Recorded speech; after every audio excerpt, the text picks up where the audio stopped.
Looks like everybody's headed to our family reunion.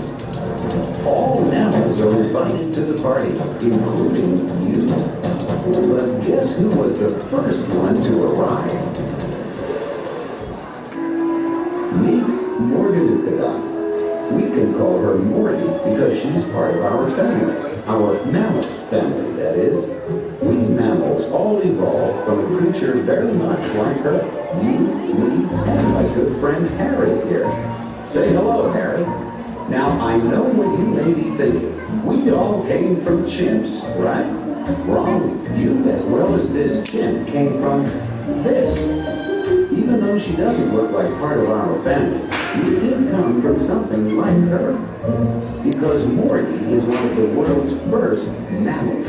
She could very likely be your great-great-grandmother and Harry's from millions of generations ago. So now you're thinking, how could all these animals evolve from something like Morty?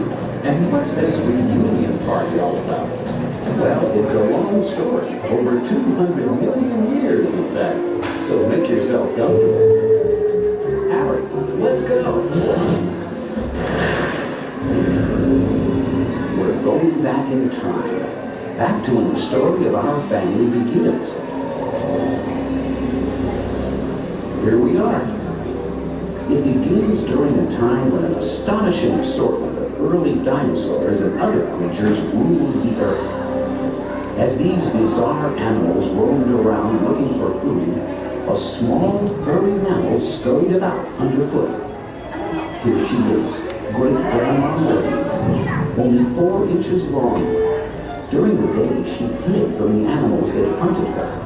Then, at night, while cold-blooded predators rested, warm-blooded Morty scampered around looking for her dinner. A dragonfly for dinner. Tasty.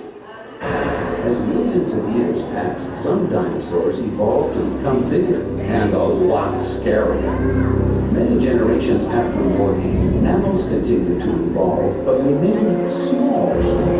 The dinosaurs towered over our mammal family for a long time, until those dinosaurs had a really bad day.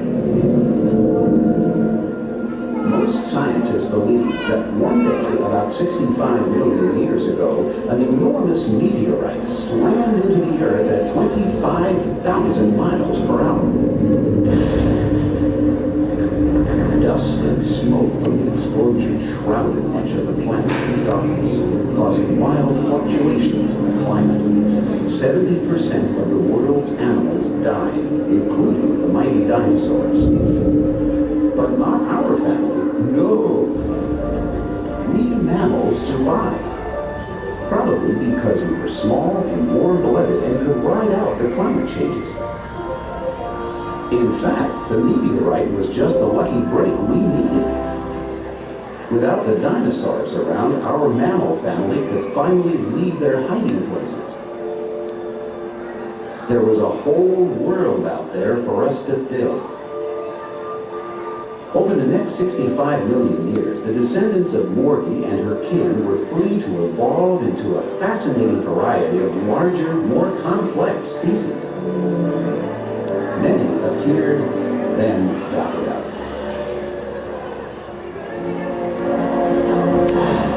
But some evolved into new species, until we ended up with all the mammals living today, on land and, like the whale, in the sea. So how do humans and chimpanzees fit into the story? Well, the answer is just barely. Imagine that the entire history of mammals is squeezed down into 1 hour. Okay, Eric, hit it. Morty lasted for about the first 3 minutes. Her next of kin stumbled about in obscurity for the next 40 minutes, until that meteorite arrived. Within the next few minutes, mammals took off. The chimpanzee arrived fashionably late, and humans didn't show up until the very last second. And we thought we were the life of the party. The truth is, we've just arrived. So how did mammals get all the way from Morty to Harry and us? Good question. Harry?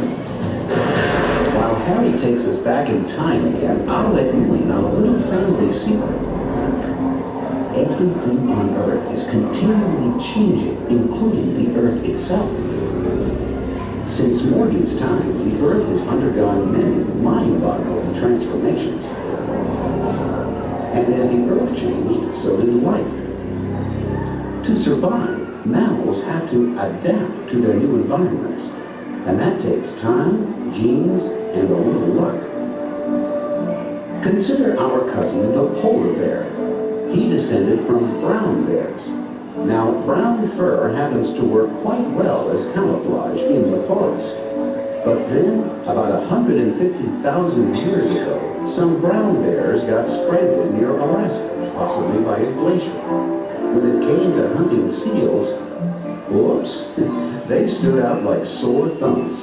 It was easy for the seals to spot them and escape. From time to time, however, a bear was born by chance with lighter fur. He blended in better, making him a more successful hunter.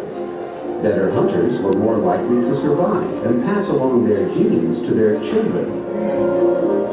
So over many generations, the bears that survived became lighter and lighter and lighter until, voila, a brand new species, the polar bear.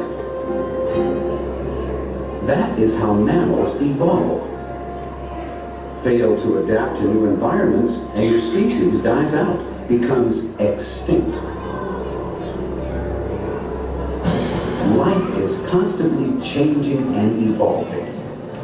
Always has, always will. Well, what's that, Harry?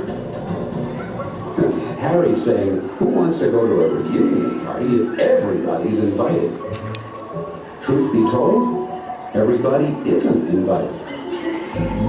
In fact, you need 3 forms of ID to get in.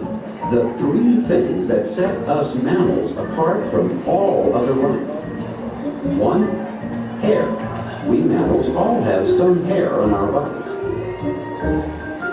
2, we all have special middle ear bones or super sensitive hearing.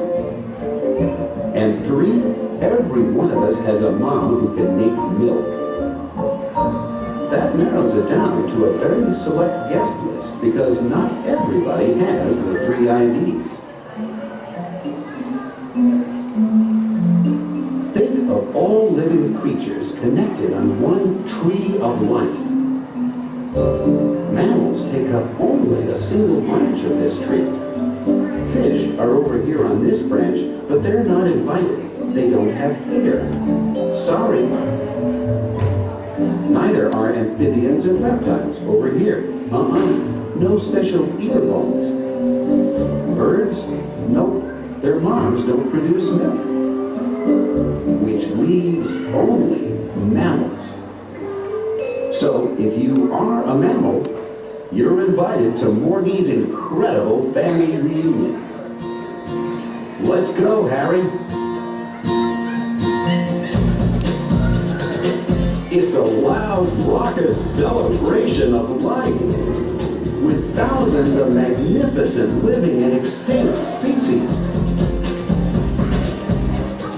We all belong to a family that is constantly changing and adapting.